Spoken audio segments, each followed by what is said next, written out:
Hello everybody, my name is Xuul, and welcome to my guide on how to get Mod Organizer working for Fallout 3.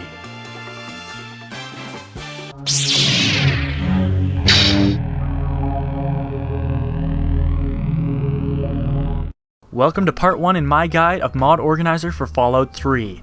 If you used Nexus Mod Manager in the past, don't worry, I'm going to cover how to get you up to speed, but we are essentially building a new game here using Mod Organizer. The first thing I'm going to talk about is for the Nexus Mod Manager users. Since it's best to start from a fresh slate, what we're going to do is open up Nexus Mod Manager, and we're going to migrate all of our downloaded files over and then use them again in Mod Organizer.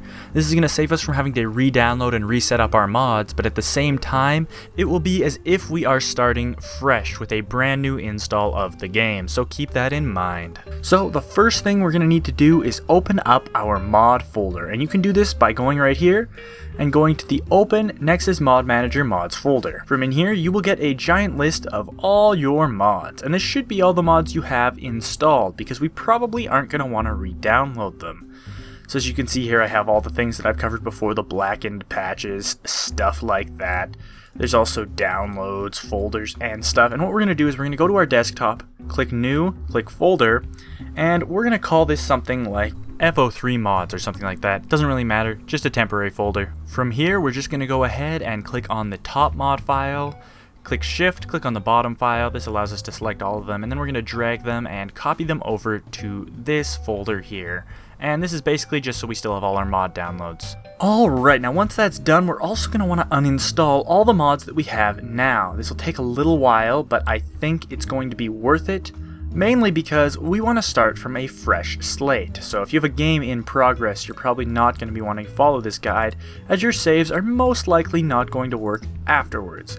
So just go ahead and uninstall all the mods that you have, and then we'll continue on with the tutorial. Once you've uninstalled all your mods, the next thing we're going to need to do is open up the games folder in My Documents. So this isn't where your game's installed, this is going to be in C, Users, Your Name, Documents, My Games, Fallout 3. This is where you need to go, and from here you're going to want to delete the Fallout's ini, the Fallout's pref ini, and the render info, because we're going to regenerate these files. You'll also notice your saves here. I'm going to recommend you delete these and start off completely fresh. I'd always recommend backing up your saved games if they have a little bit of sentimental value. You can always try and restore your game later, but it's best to start from a clean slate. Okay, the next thing we're going to need to do is we're going to need to open up our Fallout 3 Game of the Year folder. From here, we are going to need to delete some things. We're going to delete all the stuff that we installed with mods. So we're going to get rid of all the FOSE stuff. FOSE stuff. For the most part, our general goal is to clean things up. So if anything in here is from a mod, delete it. After you're done with that main folder, you're going to need to open up your data folder and remove all your mods as well. So as you can see, I have Craft and Caliver and Darnified UI here. Delete all the modded file until all you're left with is the DLC. The next step we're going to take is we're going to go over to our Steam, and we are going to find Fallout 3 in my massive list of games here. We're going to right click, hit properties, and then we're going to go to local files, and we are going to verify the integrity of the game cache. This is just to make sure that nothing left over from the mods has overwritten some game content, because essentially we want to start off on a very fresh, even platform. So let's just go ahead and let this finish, and then I'll be back. Okay, once those files have been reacquired, you can click close, and then what you're going to want to do is launch Fallout 3. Since we deleted those ini files earlier, you should get this thing here, which is going to set you to your default settings. Now, for whatever reason, it's telling me I'm set at medium quality, which makes no sense. So we're just going to go ahead and quickly change this. You're going to want to set your resolution properly, and then I'm just going to click Ultra here to get my settings all set up. After that, hit OK, and then hit play. Alright, so we're in the game now, and things should pretty much look like this to you. You shouldn't have any continue games because you deleted your save, and you shouldn't have FOSE installed. So what you're going to do now is hit a new game and just start it up. This is just to make sure all the ini files initialize properly and all that kind of stuff. So essentially, you're just going to start a new game. I'm just going to skip this here. And then you're going to exit out of the game, which I'm going to do now. Okay, so now that we've done that, we pretty much have a fresh install of Fallout 3. Our mods are ready to be moved over. They're all saved into this folder here, so we're not going to need to re-download them. And the next thing we're going to need to do is download Mod Organizer. So you can head along to the link in the description. Don't worry that it's the Skyrim Nexus. It doesn't matter where you download Mod Organizer from. It's all essentially the same thing. Head over to the File section and scroll down and download the latest version of the installer version of the mod. So in my case, it's going to be 1.3.8, so just download this manually. Okay, so once Mod Organizer is installed, you're going to go ahead and double click on this executable and hit run if prompted. Then hit next, agree to the terms of services, provided you read it in just click agree. Once you get to this screen, scroll down and hit handle Nexus links. You don't need to worry about a start menu shortcut because we're just going to create a shortcut. Make sure everything else is checked off because we need all of these to be checked off. Then hit next. When you reach this screen, do not install it in Programs x86 because that causes problems. Click Browse and install it wherever you feel like installing it. In my case, I'm just going to install it in the Skyrim folder. Doesn't really matter where you can install it. Some people like to install it in their utilities drive. Some people like to install it in other places. In my case, I'm going to go to Steam Apps Common, and I'm going to scroll down until I find Fallout 3 Game of the Year Edition and click OK. It's going to then create its own folder for Mod Organizer.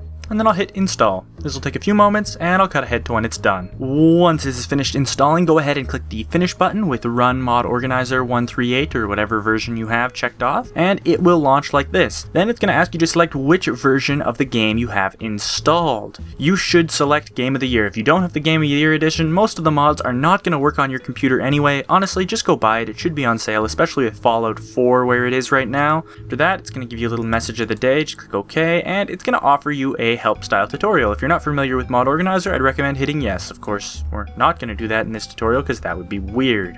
Okay, so now you have Mod Organizer installed. There's a couple of things we need to do before we can proceed. First of all is setting up our load order. This main panel right here is how you manage your load order. And your load order needs to be in a specific order, otherwise your game is going to crash. So you want it to say Fallout 3, Anchorage, The Pit, Broken Steel, Point Lookout, and then Zeta. The most important thing is to have Fallout 3, which should say unmanaged before it, at the very top. Okay, now that we have our load order managed, the next thing we're going to do is take a look at the ini files and deal with the multi-core crash fix. Now, if you don't know what the multi-core crash fix is, I'm just going to run it down really quickly for you. Inside small interior areas, including the areas at the beginning of the game when using Wanderer's Edition, the game will crash for some people if they're using a multi-core CPU. It's a pretty widely known bug that has a pretty simple fix involving ini file tweaks. If you don't think you're going to experience this crash, or you just want to see what it'd be like without it, you don't have to follow this step, but I'm actually going to recommend that everybody follows this step right away. So the first thing we're going to do is head over to the ini file manager. Now, ini files are dealt a little bit differently in Mod Organizer in that they are per profile. So what we're going to do is we're going to go over to this little puzzle piece icon here and go to the ini editor. This will open up the Fallout ini and the Fallout prefs ini. If we went ahead and tried to edit the main ini files, they would not be what's loaded when these profiles are managed, and thus you have to edit them this way. After you've opened this up, click on the fallout.ini, click Ctrl F to open up the find menu, and then type in B use threaded AI. It will bring you to this, B use threaded AI. You're going to want to change this to 1. After that, click enter and open up a new line. From this new line, you're going to want to type in I num hw threads, and you're going to want to make this equal to 2. Now, the reason we've done this in the default profile is that we're going to be using this profile to base all our other profiles off of. And speaking of profiles, I guess we should talk about that now. To edit your profiles, you can click on this little ID thing here, or go to the drop-down menu and hit Manage. From here, the first thing you're going to want to do is check off Automatic Archive and Validation. You always want this to be on unless you're using a different archive and validation tool, which you really don't need as far as I can tell. After that, I like to rename this one to something else. Vanilla comes to mind, and then hit OK. Now, anytime we want to make a profile, we can copy it off of our vanilla profile. So I'm going to go ahead and hit Copy. and then I'm going to create a new profile called Xuul. Usually I have a bunch of different profiles, so I'd also have a profile called Showcase, and a profile for a character that I'm playing, stuff like that. If you'd like local save games, so save games just for the Xuul profile and not for the vanilla profile, for example, this is good if you have different sets of mods for different profiles. You can check off this, but I'm just going to leave it. After that, hit close. Now, that did a couple of things for us. Since we copied the vanilla profile, going over to Xuul will have our fixed load order. It will also, in the ini editor, have the correct ini changes. Since it has our changes saved, we don't have to worry about doing that every single time we create a new profile and then forgetting and then thinking that it's the mods we added that crashed the game. It's just a nice way to do things that is a good peace of mind. So just copy the vanilla profile anytime you're making a new one, and you should be good. Make sure you have archive and validation because that's super important. I can't stress it enough. Okay, now that we've talked about those two things, there's a couple of other things we're going to deal with. The first of which is the settings menu. So click on the little wrench and the screwdriver thing here, and we're going to change a couple of these settings. First of all, I like to turn this on, which allows you to change the download mod and cache directories. Now, I like to leave these here because I have pretty big hard drives, but some people use SSDs to run their games so that they're faster. And if they do, they probably don't want all the downloaded mods to be sitting on their SSD, and so then you can click on this button here and change where you want the downloads to go to some external hard drive. If you click on the Nexus tab here, you want to check off automatically log me into Nexus and then fill in your Nexus username and password. After that, click the Associate with Download with Manager links. Anytime you're having problems with the Download with Manager button, come back here, click that button, it'll most likely fix things for you. Next up is the Steam tab. You can fill in your Steam login information here so that it automatically bypasses Steam. There's no real reason here, but you can do it if you want. Next up is the Plugins tab, but we're not really going to worry about that now. I'll go over it if need be. Finally, there's the workarounds. You want this to be set to Mod Organizer, Nexus Mod Manager version. Just make sure this is a fairly recent version here. You can manually type it in and change it if you want. I've heard some people have problems, although I never have. I just change it out of strange paranoia.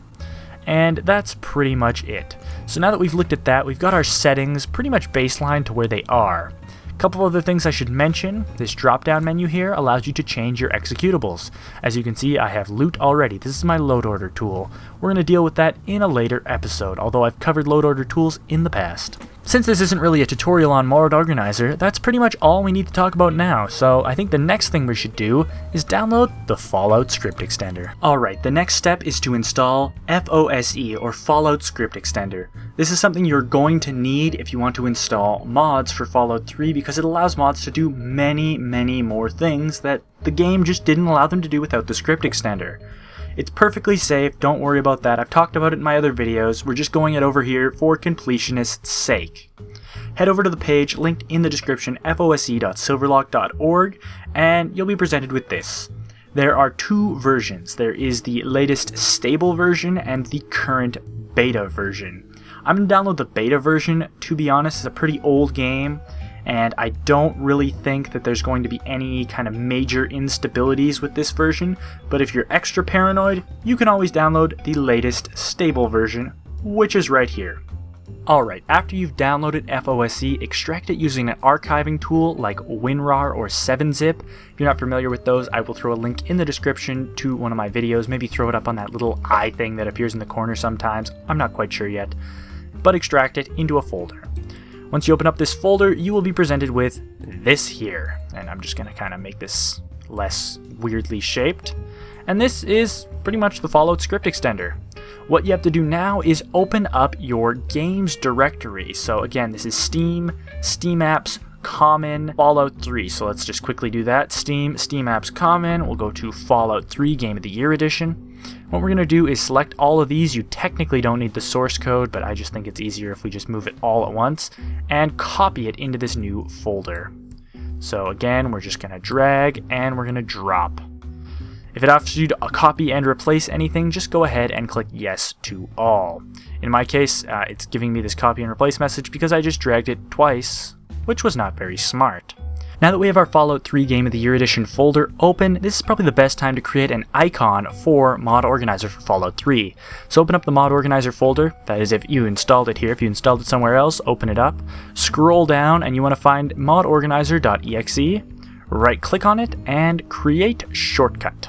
Drag this shortcut to your desktop, select it, hit F2, and we're going to name it. You can also change the icon, something I kind of like to do, just so I can differentiate these things at a glance. You can right click, go to the shortcut tab, click change icon, browse, and then you're going to basically look for an icon. This is just the one I use for Skyrim, but you can find icons on the internet by looking for .ico files, or by going to your Fallout 3 folder, because there's icons there. And I'll just select the F3 icon.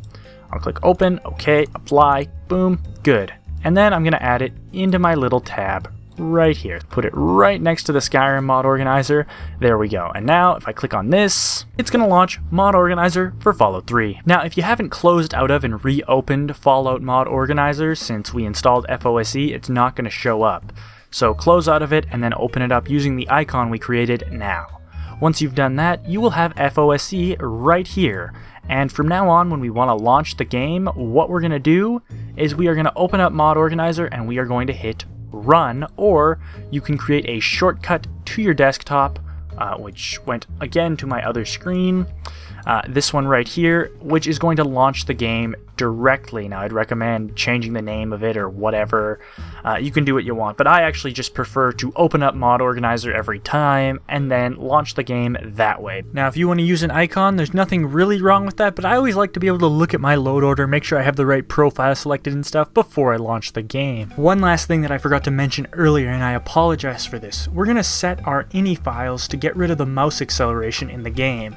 I know some people don't mind mouse acceleration. If it doesn't really bother you, then don't do this step, but personally I find mouse acceleration infuriating, and I know a lot of you might as well. Head over to the ini editor once again, click anywhere in the ini, hit Ctrl F and type in control. This will bring you to the controls section. From here we're essentially going to add 4 new lines. I'm going to add them down in the description for you to easily copy paste. So just head down into the description, paste underneath the controls section, then click save, and you're good to go. No more mouse acceleration. Thanks for watching my tutorial. That's it for episode 1. If you'd like to see more, please consider subscribing and leave a comment down below letting me know if you would like me to continue this series. Please consider subscribing to my channel, comment, like, all the crap. I suck at outros, you all know that. I know that, everyone knows that. Mail your grandma, call your mother, stuff like that. And as always, I have been Xuul, and I hope that you have some excellent day from listening to, like, look at how bad this is. Just listen to this music. I'll make it some really fun music.